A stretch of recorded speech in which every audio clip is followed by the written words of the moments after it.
تو کہا اگر تم اپنی جانوں پہ ظلم کر بیٹھو تو میرے محبوب کی چوکھٹ پہ آ جاؤ۔ اور یہ حضور کی حیات طیبہ میں بھی تھا، ظاہری حیات میں بھی، کہ حضور کے پاس جائیں جب اپنی جانوں پہ ظلم کر بیٹھیں، جس طرح حضرت ابو لبابہ سے ہوا۔ آج مسجد نبوی کے اندر ریاض الجنہ میں ایک ستون ہے، جس ستون کا نام ہے استوانۃ ابی لبابہ وتعرف بالتوبہ، معروف ہے ستون توبہ کے نام سے۔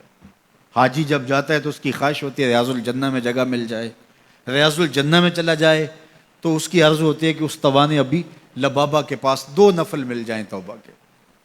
یہ حضور کے مصلی سے حجرہ عائشہ کے درمیان میں پڑتا ہے۔ ابو لبابہ سے ایک معاملہ ہو گیا، بنو قریظہ کو انہوں نے ایک راز بتا دی اس طرح اشارہ کر کے جو کہ تمہاری گردن کاٹ دی جائے گی، یہ غزوہ احزاب کے بعد۔ پھر خود ہی انہیں احساس ہوا کہ مجھ سے غلطی ہو گئی ہے، تو انہوں نے اپنے آپ کو ستون کے ساتھ بندھوا دیا اور کہا کہ جب تک میری توبہ نہیں ہوگی اتنی دیر تک یہیں بندھا رہوں گا۔ تو حضور نے دیکھا تو اب چونکہ انہوں نے قسم کر لی تھی، تو فرمایا ٹھیک ہے جس طرح اللہ کا حکم آتا ہے۔ اور حضور جاتے ہیں آتے ہیں، رستے میں یہ ستون پڑتا ہے، تو حضور کے دل سے ان کے لیے مغفرت کی دعائیں نکلتی کہ اللہ انہیں معاف کر دے۔ 6 دن اور 6 راتیں مسلسل وہ ستون کے ساتھ بندے رہے کہ میرا گناہ معاف ہو جائے۔ اللہ اکبر۔ پھر اللہ کے محبوب پر وحی نازل ہوئی، ابھی پردے کے حکام نہیں اترے تھے۔ سیدہ ام سلمہ رضی اللہ تعالی عنہا نے کہا کہ حضور اگر اجازت ہو تو میں انہیں خوشخبری دے دوں۔ تو فرمایا ٹھیک ہے۔ تو وہ دروازے پر آئیں اور کہا کہ ابو لبابہ تمہاری توبہ قبول ہو گئی۔ تو صحابہ دوڑے ان کی رسیاں کھولنے کے لیے۔ ابو لبابہ نے کہا خبردار کسی نے میری رسی کھولی، یہ رسیاں حضور اپنے ہاتھوں سے ہی کھول لیں گے۔ پھر فجر کی نماز کے وقت حضور تشریف لائے تو حضور نے رسیاں کھولیں۔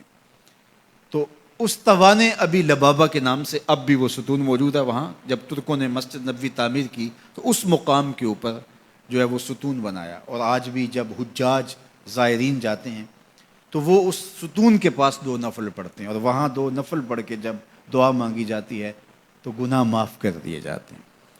یہ علامت ہے اس بات کی کہ صحابہ گناہ کر بیٹھتے تو حضور کے پاس آتے۔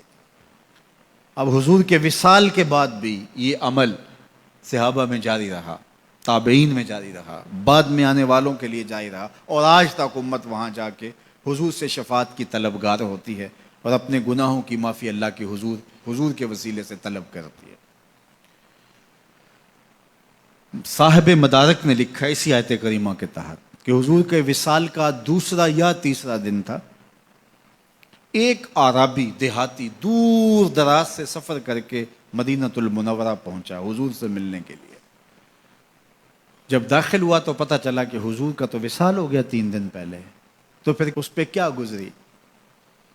اس نے رونا شروع کر دیا اور حضور کے روضے پہ آیا، قبر انور کی مٹی کو اپنے سر پہ ڈالتا اور کہتا حضور میں تو گناہوں کی بخشش کے لیے آیا تھا، اللہ کا کلام پڑھا تھا اگر اپنی جانوں پہ ظلم کر بیٹھو تو محبوب کی چوکھٹ پہ آ جاؤ۔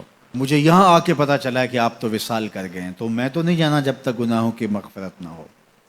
ضد کر بیٹھا، تیرے کولوں انج منگاں گا جویں اڑیاں کرے ایانا۔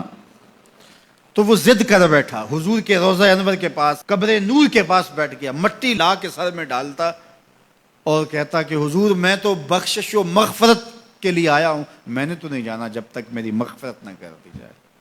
تو صاحب مدارک نے لکھا ہے فنودی من القبر انہ قد غفر لک، قبر نور سے آواز آئی جا تیرے گناہ معاف کر دیے گئے۔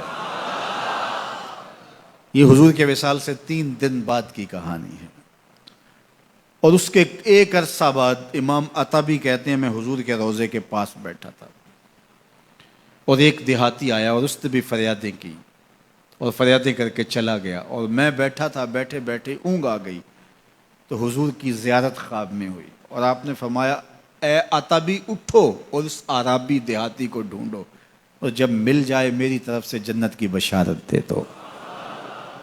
مجرم ہو تو منہ اشکوں سے دھوتے چلے آؤ، مجرم ہو تو منہ اشکوں سے دھوتے چلے آؤ، آؤ در تواب پہ روتے چلے آؤ۔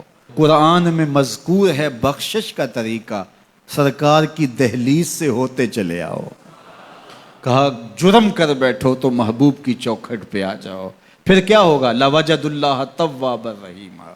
تم تو گناہوں کی معافی لینے آئے تھے لیکن محبوب کو ساتھ لے آئے ہو، لہٰذا وسیلہ حضور کا ڈالا ہے تو گناہ تو معاف ہوں گے ہی ہوں گے، اضافی رحمتیں بھی عطا کر دی جائیں گی. اللہ اکبر. کرم نوازیاں ہو جائیں گی. تو ان کے در پہ حاضری سعادت مند لوگوں کا عمل اور وظیفہ رہا ہے.